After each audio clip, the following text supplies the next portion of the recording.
cos c बराबर 4/5, तो tan a बटे 1 plus tan square sin a बटे c को ध्यान समझो, इसको समझाइए, परेशान कर रहा है आपको। cos c 4/5 हो गया। तो पाइथागोरस प्रमेय से, क्यों पाइथागोरस प्रमेय का प्रयोग किया गया? क्योंकि इसमें 2 मान दिया है, तीसरा मान हमें ज्ञात करना है। तो तीसरी वैल्यू ज्ञात करने के लिए तुरंत हम पाइथागोरस प्रमेय का प्रयोग करते हैं।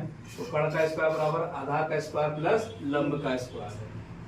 तो देखो यहाँ से हम कर्ण कितना दिया है 5 का स्क्वायर आधार का स्क्वायर प्लस BC, यानी ये लंब हो गया हमारा 5 बचे 25 हो गया, 16 प्लस BC का होल स्क्वायर।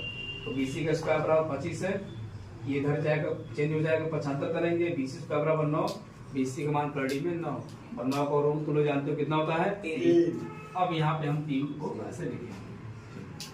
तो अब हमको कह रहा है प्रूव करने के लिए tan a बटे 1 प्लस tan स्क्वायर है sin a बटे cos a। देखो होता क्या ना कि पेपर में लड़के क्वेश्चन ही नहीं समझ पाते, वो इसका प्रूव करना सोचेंगे इसका उपयोग क्या है। तो इसके उपयोग के माध्यम से हम सबसे पहले तीसरी भुजा निकालेंगे।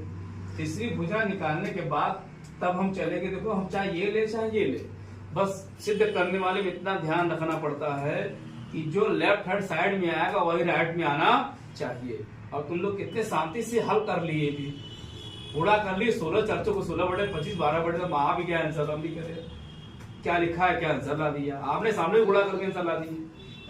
tan a लंब बटे आधार हो गया 3/4 हो गया। अब यहाँ tan a है 3/4 हो गया, tan स्क्वायर है 3/4 का होल स्क्वायर होगा। तो 3 तरीके 9, 4 चौके 16 हो गया। 16 का हम इसमें एलसीएम लेंगे, 16 कम 16 प्लस 9/16 हो गया। तो 3/4 16 9 हो गया हमारा 25, 25/16 हो गया। तो देखो 3/4 हो गया, यहाँ 16 ऊपर जाएगा, ये बीच में रह जाएगा। तो 4 कम 4 4 चौका 16, 3 चौका 12/25 हो गया। यानी हमारा लेफ्ट हैंड साइड निकल गया क्या 12/25।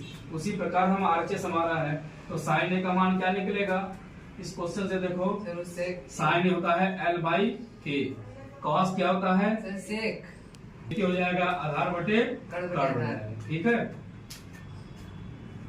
कर्ण बटे आधार हो गया। तो देखो L/K इंटू A/K, ये क्लियर हो गया। अब देखो इसके बाद हम मान निकालेंगे, तो L/K का मान क्या आ जाएगा हमारा 3/5, आधार बटे कर्ण क्या निकलेगा हमारा